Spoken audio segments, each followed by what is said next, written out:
এই নতুন চৰকাৰ শপত লোৱাৰ পিছত যেতিয়াৰ পৰা জয়ন্ত মল্ল ডাঙৰীয়া বনমন্ত্ৰী হিচাপে শপত গ্ৰহণ কৰিলে, তেখেতে শিল বালিৰ ক্ষেত্ৰত কিছুমান নতুন নিয়ম বা কিছুমান নতুন পদক্ষেপ গ্ৰহণ কৰিছে, যাৰ ফলত আমাৰ কিছু সমস্যা হৈছে, কিছু সুবিধাও হৈছে। তো সেই কথাখিনি আমি আপোনাৰ জৰিয়তে চৰকাৰক জনাব বিচাৰিছোঁ। প্ৰথম কথা হ'ল কি, অসম চৰকাৰে এতিয়া ব্ৰাউন ট্ৰিপিৰ ব্যৱস্থা কৰিছে।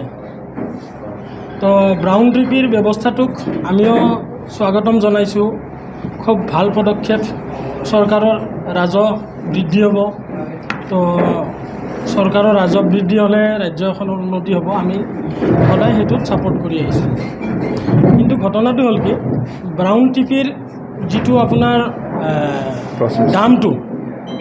দামটো আমি ভবাতকৈ মানে অলপ বেছি। তো যাৰ ফলত কি হয়, মানে গোটেই প্ৰক্ৰিয়াটোত আপোনাৰ প্ৰত্যেক কিউবিক মিটাৰ আজি শিলৰ ক্ষেত্ৰত হওক মোটামুটি 290 টকাকৈ কষ্টিংটো আমাৰ বাঢ়ি গৈ আছে। আৰু আপোনালোকে জানে, কোনো ব্যৱসায়ে বস্তু এটা দামত কিনি বা বেছি খৰচাত উৎপাদন কৰি কিনে সেইটো পাব্লিকক আগৰ দামত মানে যোগান ধৰিব নোৱাৰে। তো এতিয়া ঘটনাটো হ'ল কি, এই যিটো আমাৰ সমস্যাটো আল্টিমেটলি মানে ভুগিব কোনে, আপোনাৰ গুৱাহাটীৰ মধ্যবিত্ত যিখিনি মানুহ আছে, মধ্যবিত্ত মানুহখিনি ভুগিব।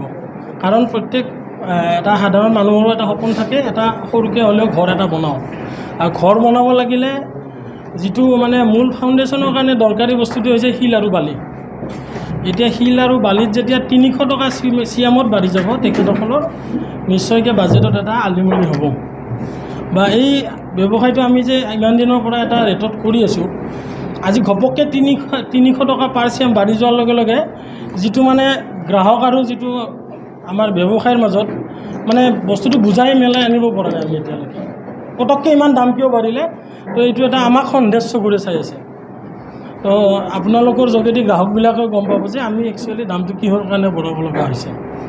তাৰপিছত আমি মন্ত্ৰী ডাঙৰীয়াক লগতে আৰু এটা অনুৰোধ জনাওঁ, যিটো ৰয়েলটিটো যদি অলপ বিবেচনা কৰি চাই, আমি ৰেডি আছোঁ, আমি চালান ল'ব, আমি GST দিব, চবতে ৰেডি আছোঁ। অলপ যদি কমাই ল'ব পাৰে, তেতিয়াহ'লে মানে কি হয়, মধ্যবিত্ত মানুহখিনি অলপ সকাহ পায় বা আমিও ধৰক ইমান ফেচ কৰিব নালাগে মানুহক মানে কনভেন্স কৰাওঁতে। সেইটো এটা। তাৰপিছত আপোনাৰ আৰু অনলাইন চালানখন অলপমান মানে প্ৰক্ৰিয়াটো অলপমান মানে জটিল, ইমান উজু নহয়, মানে অলপ দিগদাৰী কৰে।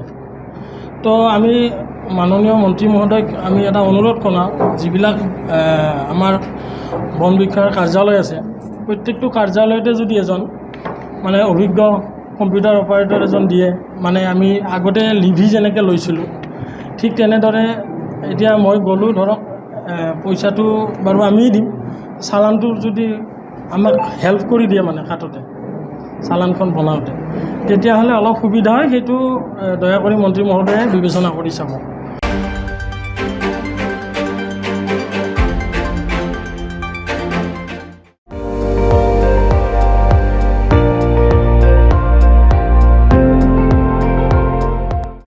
আপুনি চাই আছে ND24, সৰ্বশ্ৰেষ্ঠ নহয়, সৰ্বোত্তমৰ দৌৰ।